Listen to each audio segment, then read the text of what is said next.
Waray version. Pag mataba ka, makain ka. Pag mag-asa ka, mayda ka sakit. Pag magsulot ka na mahin maupay, mahambog ka. Magsulot ka na mahin simple, pobre ka. Bisan ano tat buhatin, pero may ada na sasabi. Di ba? Pero tak masisiri, buhata, kung anit makakapag palipay hain. Pabaiit dida nga mga mapanghusga. Hayaan. Di ba? Take 2. Tagalog version. Pag mataba ka,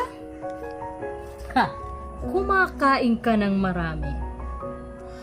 Pag mapayat ka, may sakit ka.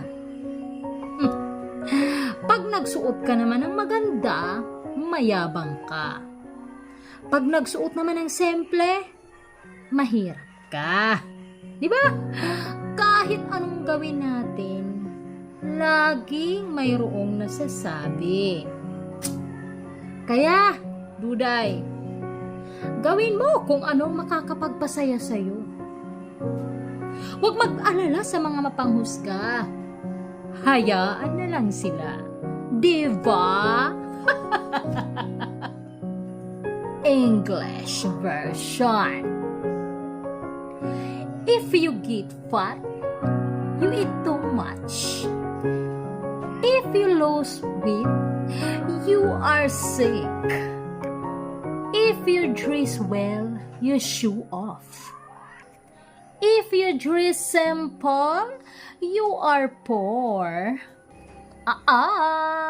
No matter what you do in life, people will always criticize you.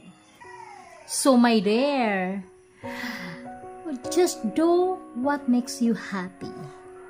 And don't worry about those faults. Don't worry about them. Do you? Peace.